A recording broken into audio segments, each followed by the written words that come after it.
J'ai analysé le système de recommandation de Tinder, l'application de rencontres très populaire dans le monde entier. Et ce que je fais, c'est une analyse qualitative des brevets. Donc, le système de recommandation de Tinder est protégé par des brevets en tant qu'invention unique. C'est là-dedans où j'ai trouvé que le système de matching fonctionnait avec une asymétrie des sexes, où les femmes plus jeunes qui viennent d'un milieu socio-éducatif moins bien ou plus bas que les hommes étaient présentées à des hommes plus âgés. Et en fait, ce modèle patriarcal était inscrit de manière noir sur blanc. Lorsqu'on va concevoir un algorithme, on doit décider quel type de données collecter. On doit aussi décider, par exemple, le type de métriques qu'on définit pour faire des recommandations. Et tout ça, c'est des choix que j'ai vus dans l'analyse du brevet de Tinder. Donc, il y a un système de matching sur Tinder qui est influencé par les choix d'utilisation. Une fois qu'on like un profil, on donne un choix de préférence qui est envoyé à l'application. Et de l'autre côté, la conception elle-même chez Tinder va avoir une influence.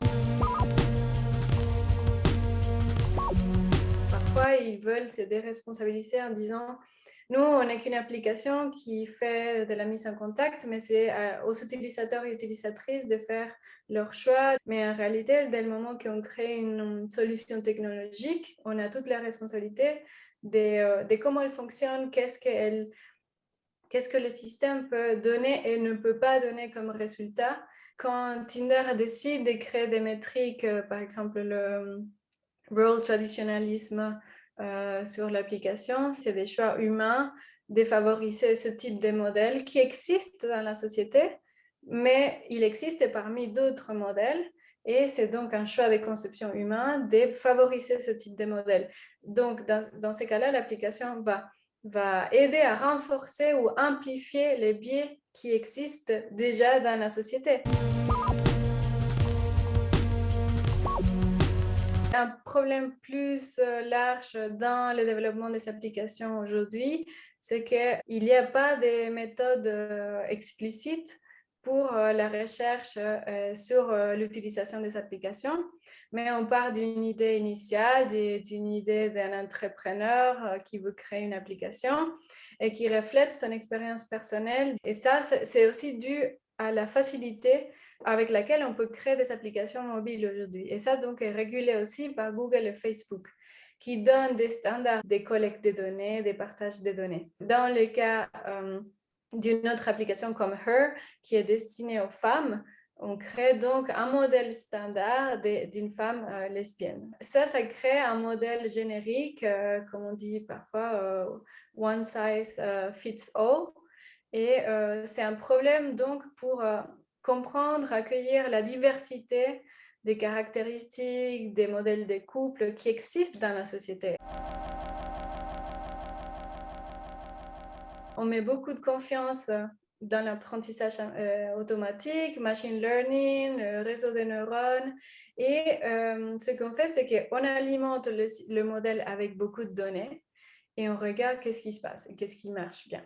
Et c'est ça qui a été fait avec Tinder. À partir des likes, on peut inférer des milliers de préférences des gens sans savoir quelles sont ces préférences.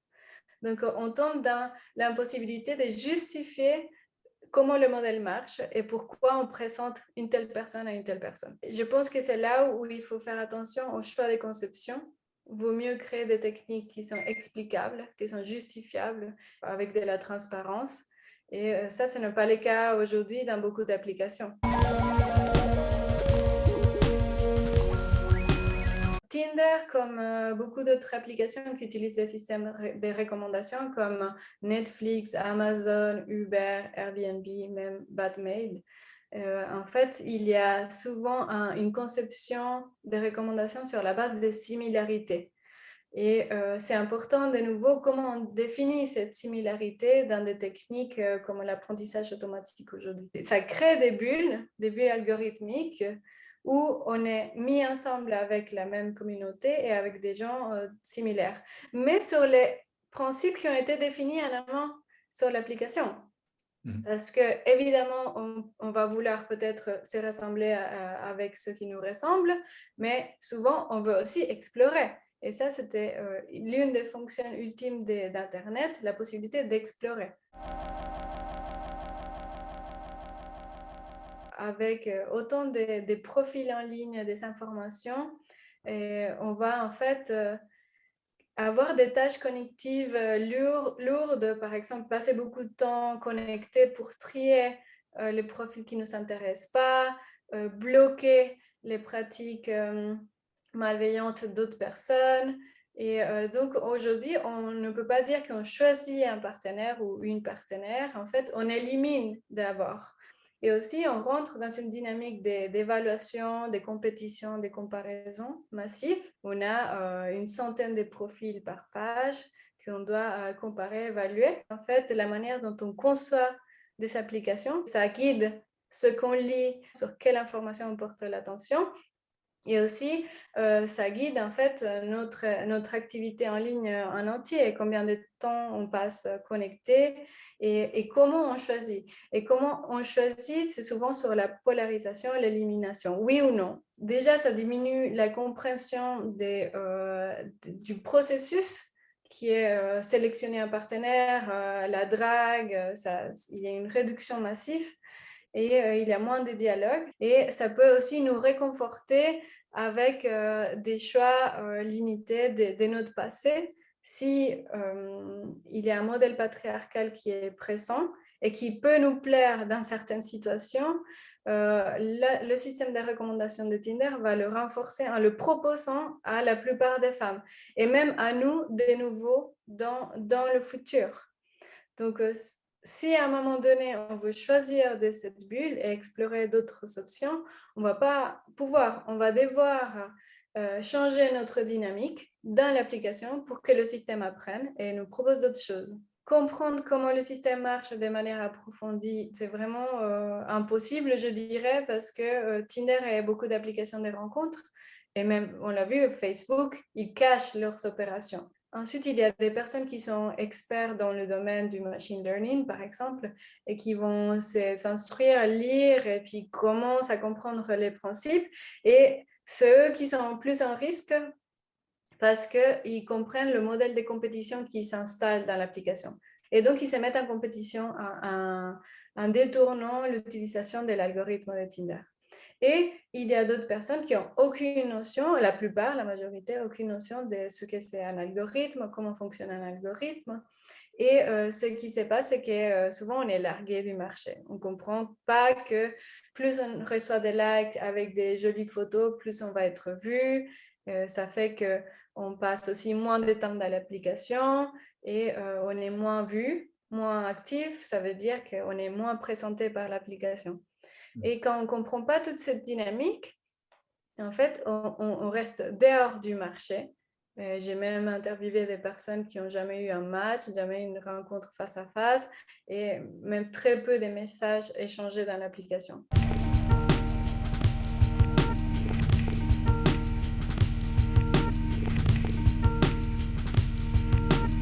Premier constat dans l'analyse comparative des applications et sites web, c'est que Tinder collecte aussi des données, comme beaucoup d'autres applications. Par exemple, l'âge, niveau d'éducation, université où on a étudié, occupation, hobby, chanson préférée. Et tout ça, c'est des données qui vont alimenter l'économie de l'attention. Et les applications de rencontres sont devenues un niche pour collecter des données sensibles qui ne peuvent pas être récupérées dans d'autres applications. Par exemple, sur Grindr ou Grindr, on collecte le statut VIH. Ensuite, j'ai pu identifier 4 classes d'applications les applications qui sont pour la rencontre rapide avec très peu d'informations et surtout avec le niveau socio-économique des personnes. Il y a les applications que j'appelle engagement total parce qu'ils collectent beaucoup de données sur beaucoup d'aspects de notre vie. Par exemple, notre type de personnalité, notre manière de résoudre des problèmes dans un couple. Il y a aussi les applications qui sont orientées sexe, où il y a les préférences sexuelles qui sont mises en avant. Et enfin, le dernier type d'application, c'est les applications de diversité, comme je les appelle, puisqu'elles vont avoir d'autres critères, par exemple comme le genre, l'identité de genre de la personne, l'orientation politique de la personne, en plus du niveau socio-économique et aussi de nos activités en ligne. Il peut y avoir notre compte Instagram, mais aussi Spotify et d'autres réseaux. Ça veut dire que si je vais sur un site comme Planète Roméo, où les préférences sexuelles sont mises en avant, ce que je raconte aux autres, c'est la taille de mon pénis, ma position préférée dans le lit. Par contre, si la même personne va sur Parship, une application d'engagement total, la même personne va pouvoir présenter son type de personnalité, rechercher des personnes qui dorment, par exemple, aussi avec la fenêtre ouverte. C'est l'une des questions qu'ils posent. Comme ces applications créent des profils de comment on se présente en ligne, vont en fait en amont modeler le type de couple qui peut en sortir. Aujourd'hui, avec l'idée qu'on peut collecter beaucoup d'informations, l'idée du big data, de tout ce qu'on peut faire d'incroyable avec les technologies, on limite notre créativité à peu d'informations. Et donc, c'est surprenant, oui, qu'on met beaucoup d'efforts, par exemple, à avoir les meilleures technologies de pointe du machine learning, mais très peu d'efforts dans la modélisation et dans le choix des variables qu'on fait pour créer un système de recommandation. Je pense qu'on a besoin de plusieurs initiatives à plusieurs niveaux. L'action individuelle, elle compte. Si on décide de quitter une application, il y a aussi l'action collective. C'est pour ça aussi que je suis activiste pour la protection des données personnelles et que j'ai créé un collectif pour protéger la vie privée des personnes sur les applications de rencontres. C'est qu'avec une action collective, on peut rassembler des efforts, des compétences différentes et même mener une enquête auprès de Tinder ou auprès d'une autre application avec plus de ressources et plus de force.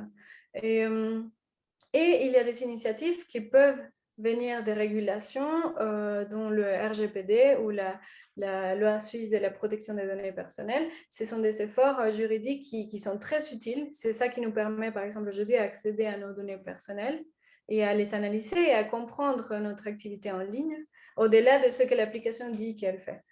Et le problème aujourd'hui avec ces régulations, c'est qu'elles sont développées dans un temps long, alors que les technologies sont développées dans un temps très rapide.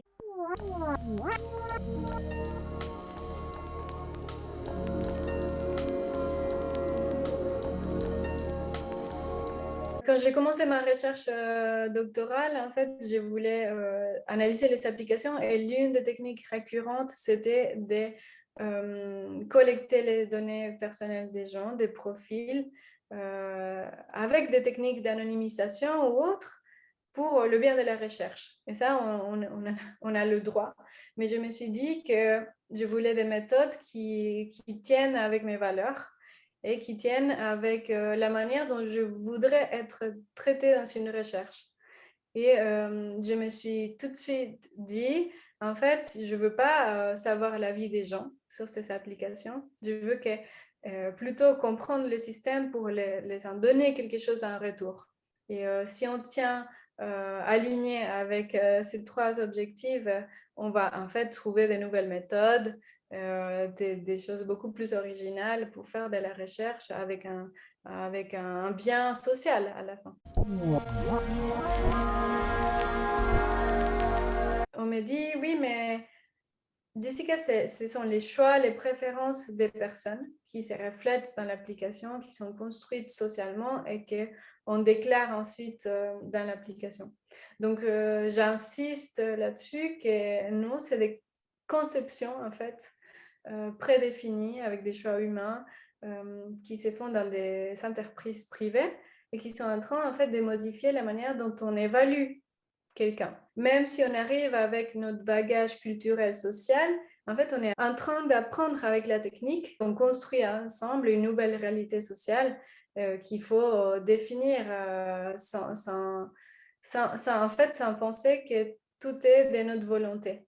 Puisqu'en ligne, maintenant, il y a des mécanismes forts qui guident les pratiques.